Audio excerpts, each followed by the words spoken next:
Olá, pessoal do canal Falando Francamente, tudo bem? Nesse vídeo, eu quero falar sobre a vida secreta, a ultra-identidade, né? A identidade secreta da creatina. Claro que eu estou brincando, mas é baseado nesse paper aí que saiu no Nutrients, né? O papel da creatina no desenvolvimento e na ativação das respostas imunes, né?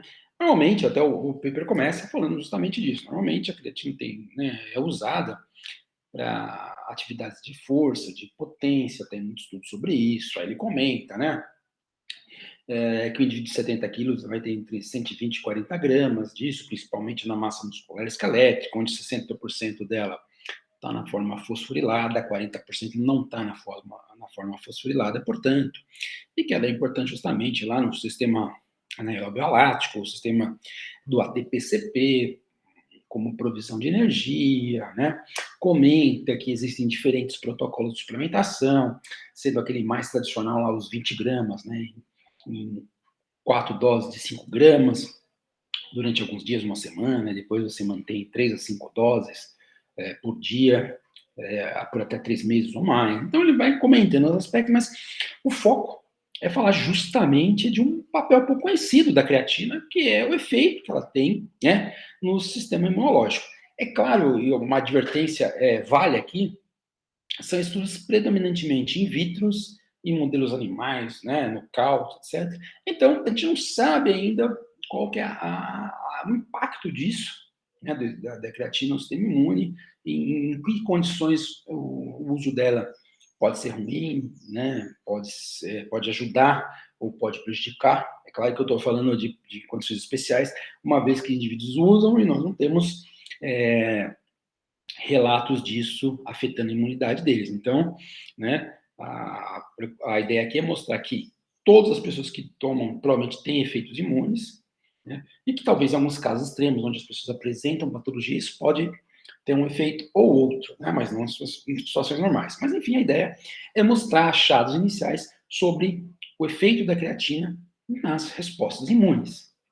Aqui é só uma primeira figura mostrando um receptor aí, né? O transportador, na verdade, de creatina, um transportador de transmembrana com esses domínios, a creatina entra, e aí mostrando aqui um pouquinho essa capacidade da fosfocreatina fosforilar lá o ADP via creatina quinase, e aí seguindo aí, né, o sistema ATP-CB e tal, principalmente a gente estuda isso na fibra muscular esquelética, né? Ok.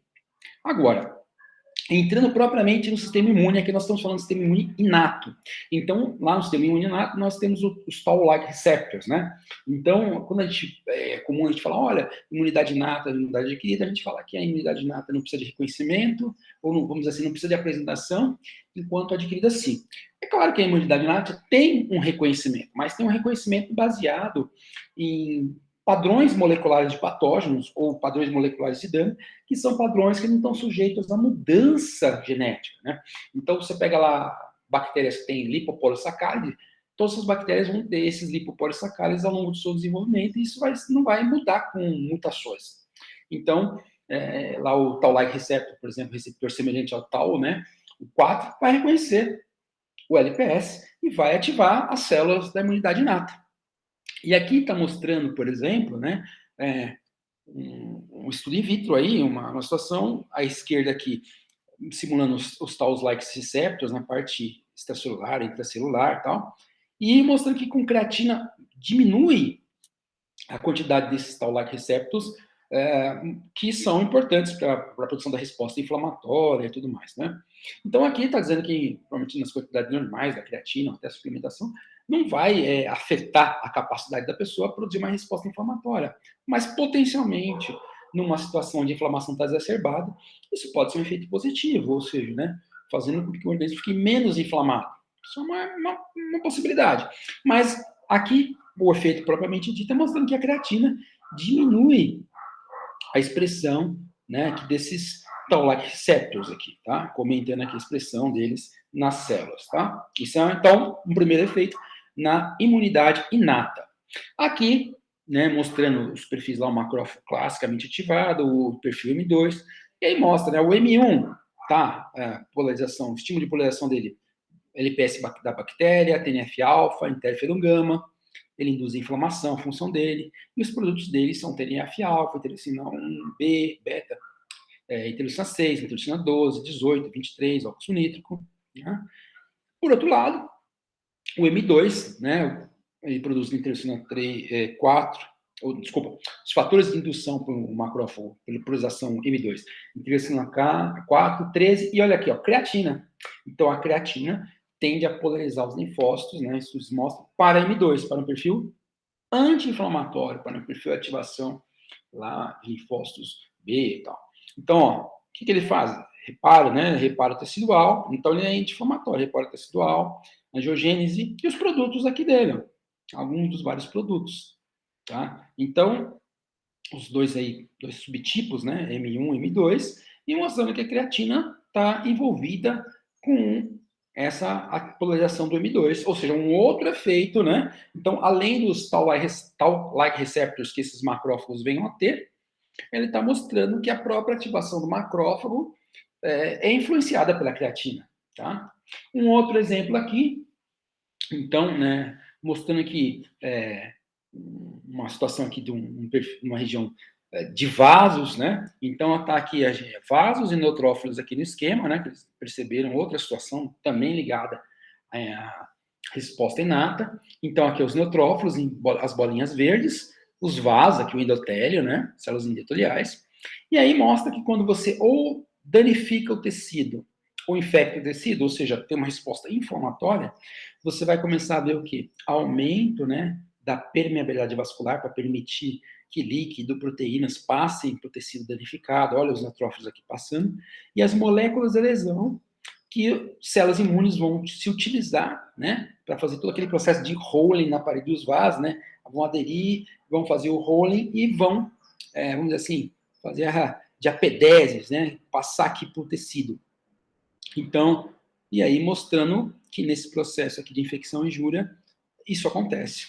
Agora, se você fizer o mesmo processo, por exemplo, de infecção, mas no meio que tem creatina, você percebe que não há tanta alteração, ou não há, né? Aumenta a permeabilidade de vaso, você vê que aqui as células endoteliais mantêm as tags juntos, né? As junções de adesão delas ficam juntas, ficam mantidas coladinhas. Os neutrófilos aqui não estão extravasando. Ou seja, se nós pararmos para pensar, as três imagens até agora aqui, ó. A primeira do Toll-like receptor, a segunda do macrófago M2 e essa vão apontando para o fato que a creatina tem um viés, no bom sentido aí, né? Um viés para o lado anti-inflamatório, tá? Então, um viés para o lado anti-inflamatório a partir desses estudos, o in vivo, o in vitro aí, né? Ou em vivo em animais, mostrando esses aspectos. Tem uma coisinha humana, mas mostrando esses aspectos aí, que são muito interessantes que eles trazem no vídeo, pouquíssimo conhecidos, né? Geralmente nunca fala desse aspecto. Então, já abrindo uma perspectiva que daqui nos próximos tempos, nos próximos anos, nós vamos ver trabalhos sobre os efeitos da creatina, provavelmente na imunidade de atletas, os efeitos da creatina no tratamento de algumas patologias. Então, por exemplo, a gente está vendo aqui o perfil M2 e tal. Então, provavelmente algumas patologias que têm uma predominância inflamatória, M1, talvez o uso da creatina tenha um efeito aí positivo, benéfico, que é uma coisa que há de ser explorada, que eles estão levantando no trabalho. Aqui, agora já partindo um pouco nós falamos de três coisinhas ali de situação da imunidade inata, e aqui, basicamente, falando rapidinho sobre a imunidade adquirida. Então, isso aqui seria um modelo onde está o timo, né, onde células dos linfócitos T tem lá parte do seu desenvolvimento final, depois sai da medula, e aqui ele está mostrando que diferentes áreas do timo aqui, à medida que as células, os linfócitos vão amadurecendo, vão sofrendo processamento no timo, a quantidade de creatina muda. Então, certas regiões da quantidade de creatina é baixa, outra quantidade de creatina é alta, né? Na periferia aqui, os resultados mostram que também você tem alta creatina depois que as células saem ali do timo. Tá, para que isso, Frank? Para mostrar aqui, nesse caso, que a creatina é necessária para o desenvolvimento dos linfócitos T. Tá? E aí, qual que são as implicações disso? Né? Isso vai ter que ser visto, mas ela está aqui presente e nas diferentes etapas de processamento dos linfócitos T. Tá? Isso é uma outra coisa da imunidade aqui. Tinha falado da imunidade inata, o Toll-like receptor, o M2, os neutrófilos ali migrando no vaso, né, na infecção, na inflamação ali, seja uma inflamação sem infecção ou só infecção também. E aqui agora falando um pouco da imunidade adquirida dos linfócitos. Aqui um outro modelo aqui interessante, né? Aqui são células, né?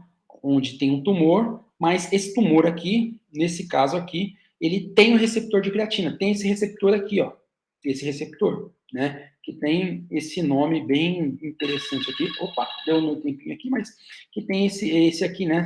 Esse receptor aqui.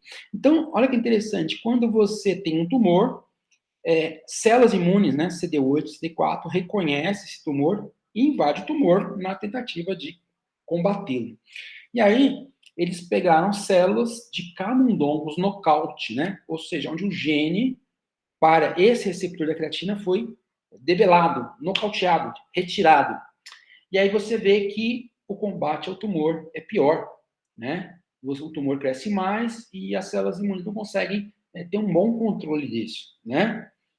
Então ele fala aqui, ó, no animal nocaute, à direita, o tumor é pobremente, mal controlado, né? E os linfócitos T produzem baixos níveis, baixas concentrações de interleucina 2, interferon gama, né? E granzina e tal, que são moléculas necessárias para o combate ao tumor. Então, nesse caso aqui, é também um efeito da creatina nos linfócitos, tá? No caso do linfócito T, tanto o CD4 auxiliar helper, quanto o CD8 citotóxico, mostrando que quando essas células entram em contato com esse tipo de tumor, estou falando de câncer, né? Elas combatem, infiltram, tentam combater esse tumor, e que o fato de você não ter o receptor de creatina é uma amostra de que a creatina faz parte desse combate. Por quê? Porque quando não tem o receptor, o combate fica pior, o tumor cresce mais e os linfócitos não conseguem fazer um bom trabalho junto ao tumor. Então, mostrando mais um papel aí da creatina. Por fim, nesse trabalho ele fala sobre um modelo, né, clássico aí de provocar asma em camundongo usando ovoalbumina. Então ele usa lá a proteína da ovoalbumina no pulmão do bichinho e aí os eosinófilos invadem esse pulmão ali para provocar uma resposta inflamatória. O passarinho resolveu cantar. E aí o interessante é que quando você faz nesse modelo, né, acrescenta a creatina junto no modelo de provocar asma com a albumina, a infiltração de eosinófilos e de marcadores da patologia, né, essas citocinas aqui todas, é pior. Então, nesse caso aqui, se por um lado ali no tumor a presença da creatina era algo, vamos dizer assim, supostamente bom, aqui nesse modelo piorou. Então, qual a ideia do vídeo? Né? É mostrar um aspecto pouco conhecido da creatina, e além disso mostrar que ela apresenta efeitos tanto na imunidade inata, a gente viu lá o papel do receptor Toll-like receptor, da polinização do macrófago, dos vasos lá, dos neutrófilos, depois viu aí a maturação dos linfócitos, tumor invadindo, os linfócitos invadindo o tumor, funcionando pior sem a creatina, e nesse modelo aqui de células da imunidade inata também, mas uma provocação de asma por ovoalbumina, a creatina tem um efeito, vamos dizer assim, ruim. Então, no futuro, nós veremos quais são as verdadeiras propriedades da creatina no sistema imune e quando isso pode ser benéfico ou não. Então, a ideia do vídeo é para a gente conhecer um pouco isso, né? E aí, coloquei a figura aí, né? Todos nós temos nossos segredos, né? E a creatina também. Né? Então, vamos aos poucos aí, tudo dando certo, conhecendo os segredos da creatina e terminamos o nosso vídeo aí com a calopsita se animando. Não sei por que, se ela gostou do vídeo ou não. Espero que você goste. Um grande abraço e até mais.